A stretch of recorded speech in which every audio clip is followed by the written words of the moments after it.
Today, we're diving into a transformative journey that'll rock your world.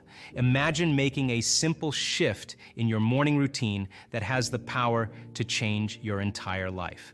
We're talking about a 21-day challenge, a game changer. Now, why 21 days? Well, it takes time for our brains to create new patterns, to rewire. So buckle up as we explore how this daily practice can become the key to unlocking the incredible potential inside you. I often speak about the power of the morning, that magical time when the door to the subconscious swings wide open. Picture this. Your brain goes from deep delta to theta to alpha to beta brain waves. Now, we can tap into this sweet spot to sculpt our reality. Let's start with a simple truth. Our thoughts and feelings are like architects building the blueprint of our reality. I emphasize that most of these thoughts and feelings are rooted in our past experiences, creating a loop of the familiar. But what if we could break free from this loop? What if we could design a new destiny? Enter the 21-day challenge. Each morning, as you wake up, take a moment to prime your brain and body. I suggest a ritual to shift your brain waves from beta to alpha, that sweet spot where the magic happens. As the receptors in your eyes pick up the morning light, the pineal gland starts crafting serotonin, the daytime neurotransmitter. This gets your brain buzzing, ready to embrace the day. Now, here's the juicy part. Consciously choose your state of being. Remember, thoughts are the language of the brain, and feelings are the language of the body. Combine them, and you create your state of being. So for 21 days, commit to a morning practice where you consciously choose positive thoughts and feelings. But it's not just wishful thinking. It's about embodying that elevated state of being. Move beyond the base emotions of anger, fear, and anxiety. Transmute them into gold, he says, because right beyond our pain is freedom, beyond our lack is abundance, and beyond our fear is courage. It's the same energy trapped in the body, waiting to be transformed. Now let's talk about wealth creation. Only gold creates gold. Lead, symbolizing negative emotions, won't do the trick. So as you embark on this 21-day journey, visualize yourself in a state of abundance. Feel it in your bones, in every cell of your body. But here's the catch. You can't be thinking lack while creating wealth. An abundant person wouldn't entertain thoughts of scarcity. So it's not just about wishful thinking. It's about aligning your thoughts, feelings, and actions with the state of abundance. It's a conscious choice, a daily practice. Now, as you step into this elegant state of being, something magical happens. You can't go back to the old self. This becomes your new normal. And guess what? It doesn't stop there. Once you've primed your brain and body, once you've consciously chosen your state of being, it's time to make choices into the unknown. Trust in the unknown. You can't just sit on the couch waiting for miracles. You have to step out, make choices, and trust that the universe has your back. The key here is to make choices from your unlimited self, not the limited emotional self. Step into the unknown with the confidence of our unlimited potential. And here's where the real magic happens. Miracles unfold when you make choices from this elevated state of being. But how do you get there? It all starts in the morning. As you shift from beta to alpha, you enter a coherent level of alpha, and then whoosh, you slip into theta. This is where the real transformation takes place. Your body is asleep, but your mind is wide awake. Now here's a tip. Avoid the fast track to delta. Don't meditate in bed. You might find yourself slipping into deep sleep instead of the sweet spot of transformation. Create a dedicated space and time for your morning practice, a time when your brain is primed to receive new information and create lasting change. As you engage in this 21-day challenge, notice the shifts within you.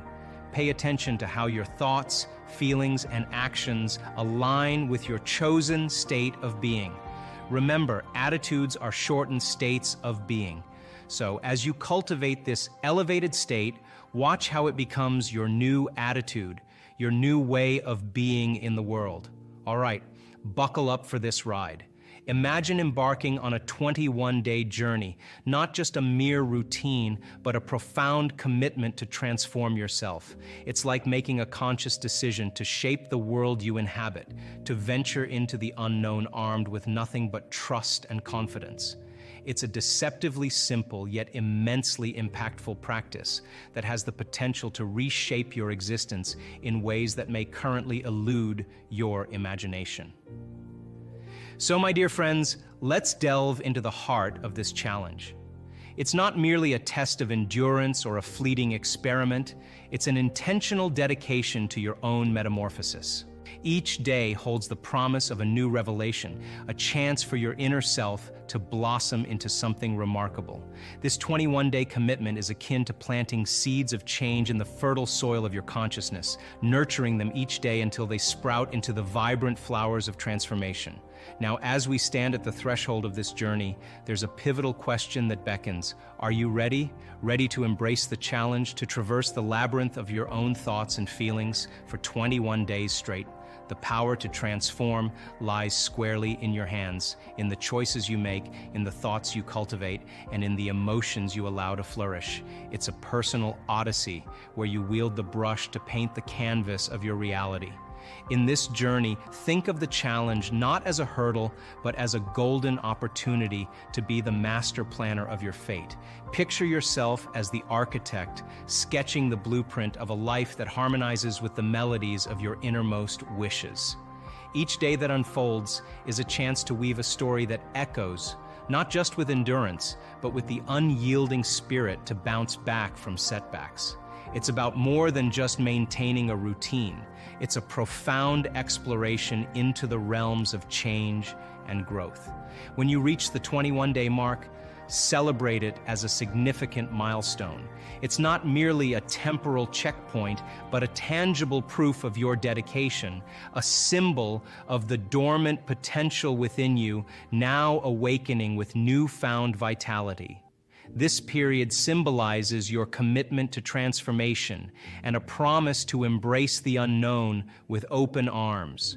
Throughout this expedition, you'll uncover the magic that happens when your thoughts and emotions come together. Witness the power within you that can metamorphose your perspectives and reshape your reality. This process isn't just a journey of external change. It's a revelation of your internal landscape, a beautiful symphony orchestrated by the choices you consciously make and the latent power simmering beneath the surface. As you navigate through these 21 days, be attuned to the subtle shifts occurring within you. Observe how your thoughts mold the world around you and how your emotions become the vibrant palette with which you paint your experiences. The transformation isn't a mere outward spectacle, but an internal harmony, a seamless blend of your deliberate decisions and the untapped strength residing beneath the surface. Embrace this journey of self-discovery, letting it guide you through unexplored territories, urging you to welcome the unfamiliar with open arms. In essence, this 21-day challenge beckons you to embark on a journey of self-mastery, to unravel the layers of your own being and emerge as the architect of your destiny. The power is in your hands, the transformation in your thoughts, feelings, and choices. And it takes a little practice. And just like a flower that takes time to bloom, it takes a little bit of time. But if you work in trading the resentment, the frustration, or the impatience for gratitude, appreciation, and thankfulness, and you keep at it, there'll come a moment where that system switches on, and now you're feeling grateful for no reason at all. That's not a bad thing, because gratitude, the emotional signature of gratitude, means something's happening to you, something has happened to you, you're receiving something, or you just received something. So your body, then when you're feeling gratitude, is in the perfect state of receiving. So then that means then you'll accept, believe, and surrender to the thoughts equal to the emotional state of gratitude. If you're living in resentment, you're living in fear, you're living in impatience, you could say, I'm healthy, I'm healthy, I'm healthy, I'm wealthy, I'm wealthy. and with all you want, and that thought's going to stop right at the brainstem and never make its way to the body because your heart's not feeling it, or because what? Because you're feeling resentment. And that thought is not consistent with the emotion of resentment. Resentment has a different set of thoughts, right? In other words, once you start opening your heart, it begins to move into coherence. It begins to produce a measurable magnetic field up to 3 meters wide. Now that's frequency, that's energy, and all that energy, that frequency, carries information, carries an intent. So then, when you're feeling gratitude and your heart is open, you're broadcasting energy into the field. A frequency. You lay the intent of the thought of your health or your wealth. That frequency can carry the thought of your wealth. It can carry the thought of your health. If you're suffering, you can't eat. Suffering does not carry, that energy does not carry the thought of your wealth. It carries a different set of thoughts. So then we're teaching people how to self-regulate. Because if you're going to believe in that future that you're imagining with all of your heart, it better be open and activated, and you better know how to self-regulate. And you have to know the moment you disconnect from the energy of your future because of some circumstance in your life, and you lose that feeling. If you're practicing it on a daily basis with your eyes closed, then the next level is to be able to open your eyes and do it right in the moment, and be able to self-regulate and change the frustration from some experience in your life back to the energy of your future. Now, that requires great awareness and great effort. But if you have a community of people that are practicing this on a daily basis, and they're connected to their future, because that's where their mind is, they begin to want the future more than the emotions of the past. So we've done enough measurements now, Louis, to know that we can teach people how to do that, and we have evidence that people can sustain it for 45 minutes to an hour. It's a skill now. They know that they know how to do it. So now they have brain coherence and heart coherence. Well, once the heart begins to become orderly and coherent, it acts as an amplifier, and it drives energy to the brain. So now the brain is getting more energy once the heart is open, and then you're thinking a different set of thoughts, and those thoughts produce different chemicals for you to feel more of that. And here comes nitric oxide from oxytocin, and all of a sudden your heart literally starts to swell. It literally begins to open up, and there's more energy going there, and now you're coming from a different level of mind. Right? When you have coherence in the brain and heart, you have a laser of energy, and it could read information much better. You're living in stress, and your brain is shifting its attention from one person to another problem, to another thing, to another place to go. Each one of those things, there's an assignment of neurological networks in the brain.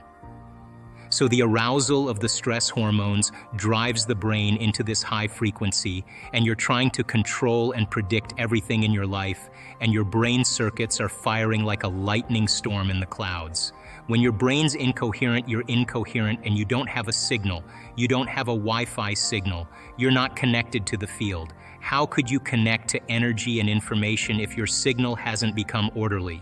So then when people synchronize their energy into coherence, they can synchronize to a possibility in the future. And the synchronicities that are feedback from the environment are just a reflection of your energy. And that's the universe saying, follow the breadcrumbs, do it again, follow it again, do it again. And now all of a sudden the person's not waking up in the morning like, oh, I've got to meditate now to create my future. That's the work right there. That's the part you have to overcome. So some days you just kind of slip in and it's magic because you've been practicing, like having a great golf game or a great tennis game or a great run or a great session of knitting. You're in your groove. Other days you got to work a little bit more for it. And for me, what I've learned is those hard days, the days that are the most challenging, are always the most rewarding. Because now you're uncompromising to an outcome. And if it takes you an hour to get beyond yourself, to find the present moment, because that's the only place where the unknown exists, the familiar emotions and hardwired patterns of the past are the known. The predictable future and trying to forecast the feeling of every event in our life, what people do unconsciously, is also the known. There's only one place where the unknown exists, and that's the present moment. So, You call it the generous present moment. Yeah, and I've just done it enough times, and there are plenty of people in our work that have done it enough times to know when you're there and when you're not. And when you're not, it's very obvious because you've been there enough times. So you're separating your old story from yourself, and you're separating your focus on the future, and you're being present. It's just like hitting a tennis ball in a sweet spot. You lock in the something, and that wholeness starts to happen, and now you're no longer creating from polarity or duality or opposites. Like, people, they create when they see they don't have something. Whether, hey, nice suit, I want one of those, right? And the moment I see that you have a nice suit and I start thinking, I want one of those, my brain naturally starts putting me in the equation.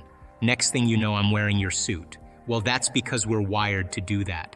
So then we have this natural ability to create. The problem is after you imagine that, you open your eyes and you don't have it, people experience more lack. Well, we're not that good yet. So then the act of practicing enough times and beginning to create the state in which you're so connected to the energy of your future. Now think about this. You're so connected to the energy of your future, you're no longer looking for it or waiting for it. You feel like it's already happened. The moment you get upset in traffic, the moment you start judging a coworker, you just disconnected from the energy of your future, and now you're back to the energy of your past. Now, if you tell me it was that person that did it to you, I'd say to you, oh, you're back to the unconscious program of being a victim again. So then the person then goes, oh, when did I fall from that state? When did I lose it? Oh, it happened at 3 o'clock today. The next time that happens, what can I do differently? Now the person's moving through their challenges in their life with coherence, with rhythm. They're starting to begin to make strides, and they're no longer knee-jerking to the people in their life that they've used emotionally to reaffirm their identity. Now this is the work because you look around to see if anybody's doing it and you don't see anybody else doing it. It's kind of this lonely moment where you're realizing that I'm the only one doing this. That's that kind of moment that you realize that nobody understands you but you, right? And you can't even ask your friends for their opinion because they're going to give you their opinion based on their own experiences. And it's that kind of moment where you have to draw in all your resources. So, have you ever heard me say that emotions are bad? Have you? No, emotions are the end product of an experience. So then, do I react in my life? Yep, I do.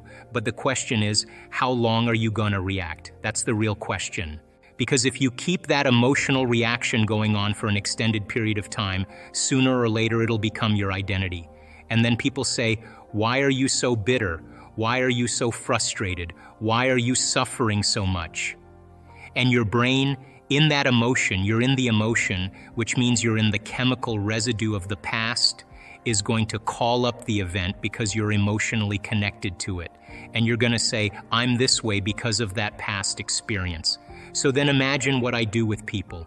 We have people that have been abused. We have people that have been traumatized, that have been assaulted. We have people that have had very, very difficult pasts.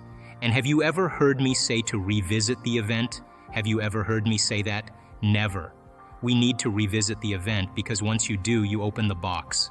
But what we want to do is overcome the emotion because that's just what's lasting from the event. So you sit a person down, and the moment you sit them down, what do you think the body's going to do? It's going to look for something to recreate that emotion because that's the person's identity. Are you with me still? So if I make the person, if I inspire the person to sit there, and they're sitting there, and all of a sudden they're noticing that they're hot, and they're irritated, and their stomach is twisting, and all of a sudden it's a group of sensations, a group of feelings that they have called all along frustration. But the different sensations, the moment you name it, it becomes an emotion.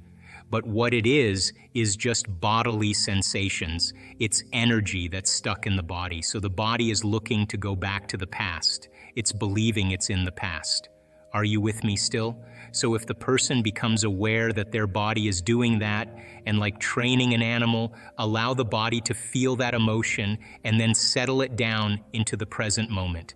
When you settle it down into the present moment, the body starts to trust the present moment and move out of the past. And there's a release of energy. Then the body goes, wait a second, what's going to happen in the next moment? And it starts doing that. And it starts to try anticipate the future. And you settle the body back down into the present moment. And every time you do that, you're telling the body it's no longer the mind, that you're the mind and your will is getting greater than the program.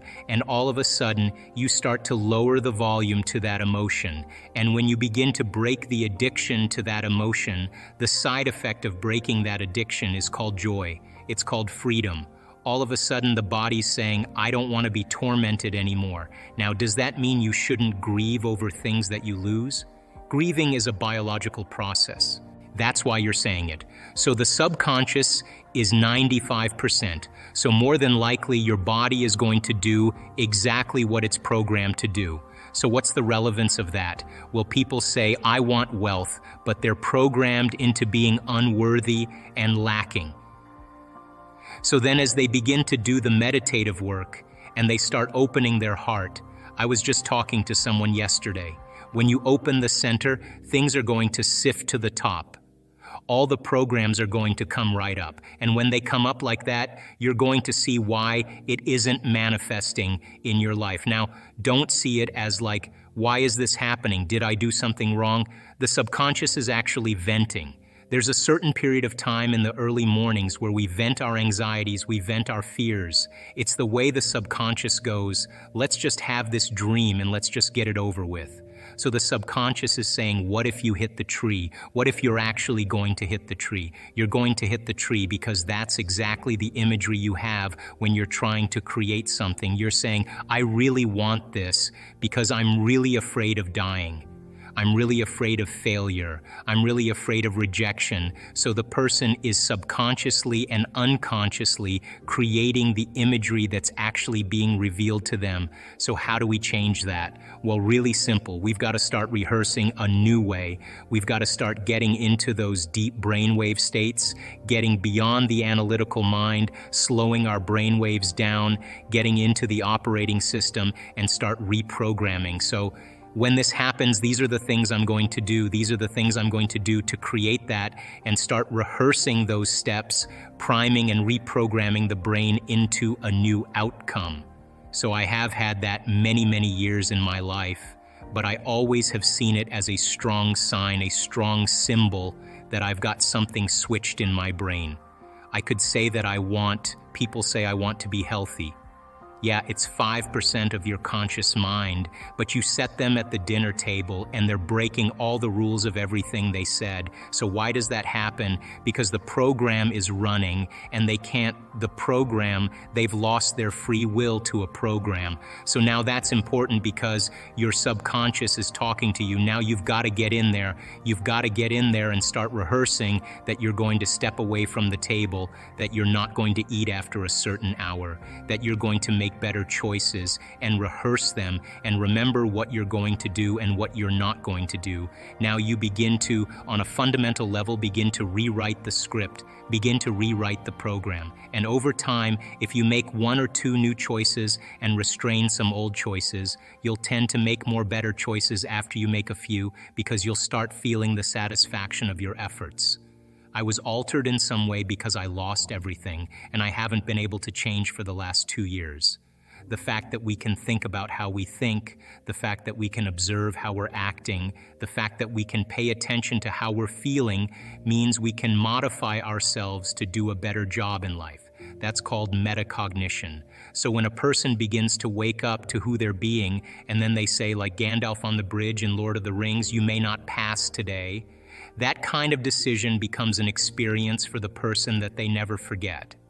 That kind of willingness to change is when they transmute those survival emotions into elevated emotions.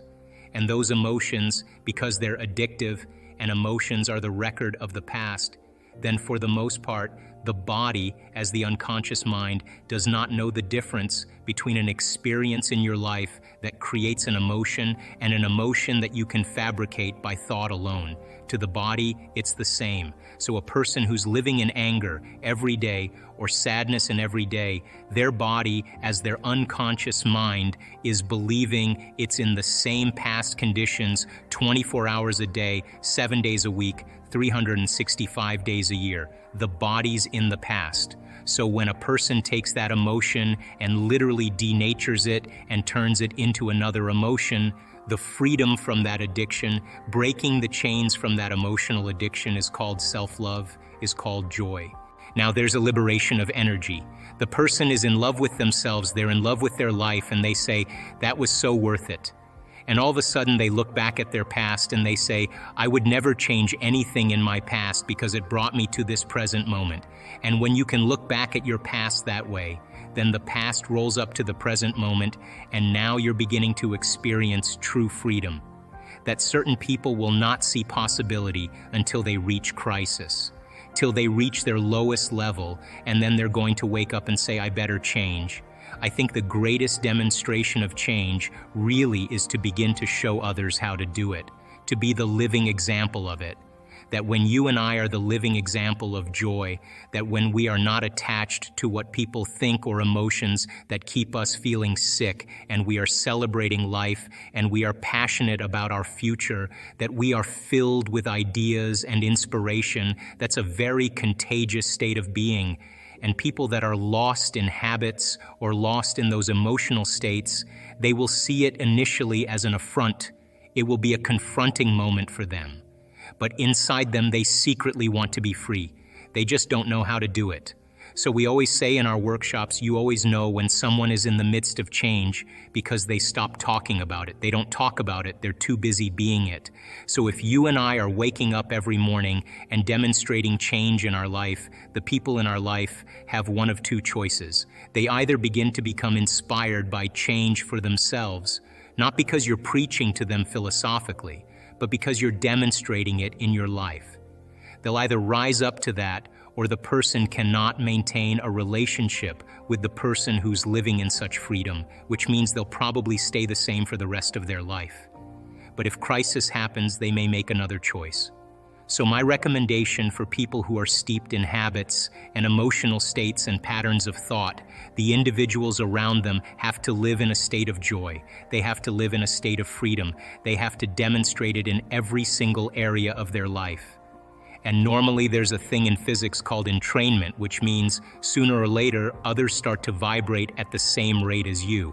If you look at this and you study it in history, it's a sign that something new has to be born. As the old model of reality begins to change, something else has to replace it. So we have two ways that we actually face crisis. We can either face crisis in a state of emergency, which in the beginning of a crisis is healthy, or we can face crisis in a state of creativity and innovation. If you're addressing a financial crisis or a crisis in a culture and everybody is selfish and everybody's living by those emotions, then they're pushing their way to get to the head of the line. They're competing. They're forcing outcomes. They're using very primitive systems to try to take care of themselves. We know from the physiology of the brain that most of the blood supply goes to the hindbrain and away from the forebrain. Those chemicals create a gap between the way things appear in our life and the way things really are. In other words, we're viewing reality in an altered state. We don't see possibility. We feel separate from each other. We are competing and striving to get to the head of the line by using our cunning, manipulative, egocentric ways to get there. And we're very controllable. Fear is very controllable. Competition is very controllable. Anger and war divides individuals. Now that is not a way to address a crisis, because the service to self, or taking care of the self, is the exact thing that enhances the crisis. Because if you and I are all doing the same, if we're all doing the same thing, then a culture becomes more divided. It becomes more disintegrated. It becomes more incoherent. And possibility then is not part of the equation. So the other state of mind, if you can view crisis as a great opportunity, brilliantly disguised as an impossible situation, and you have to match the conditions in your environment with a new mind. Now we're talking about greatness, because innovation and creativity and a new way of thinking and a new way of being means that we can't do the same thing from the past. And so in history, cultures that are individuals that overcame their environmental conditions were considered mystics and saints and leaders and charismatic leaders. They were individuals that saw past the illusion of the present reality. When we begin to become innovative or creative, the brain begins to switch. We begin to turn on the forebrain, the frontal lobe, which is really the crowning achievement of the human being, and we begin to ask bigger questions. How can we create a new way of being in a world that's falling apart? How can we begin to create a new system to adapt to these conditions? And I think that people, when they begin to feel empowered by possibility, when they begin to see that the death of the old paradigms means the beginning of a new paradigm. How many people actually believe in the idea that the way you think has some effect on your life? So how many people actually woke up this morning and consciously created a future? You know, the biggest reason why people don't do it is because you don't really believe it's true. You see, if you knew on a gut level that it was absolutely true, would you ever miss a day, and would you ever let any thought slip by your awareness that you didn't want to experience? So your brain, according to neuroscience, is organized to reflect everything you know in your life. Your brain is a record of your environment.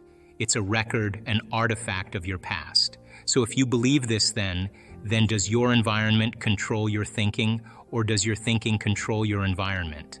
So if you wake up in the morning and you get out of bed on the same exact side as you did the day before, you shut the alarm clock off with the same finger, you slip into your favorite slippers, you shuffle into the bathroom and you use the toilet like you always do, then you walk over to the mirror and you look at yourself to remember who you are, then you get into the shower and you wash yourself in the same routine way, then you groom yourself to look like everybody expects you to look, then you go downstairs and you drink coffee out of your favorite mug.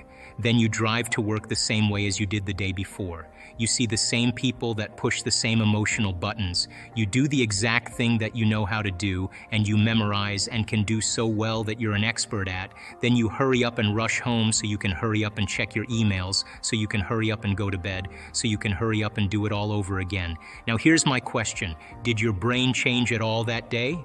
We could say that you were thinking the same thoughts, performing the same actions that create the same experiences, that produce the same emotions, but secretly expecting something to change in your life.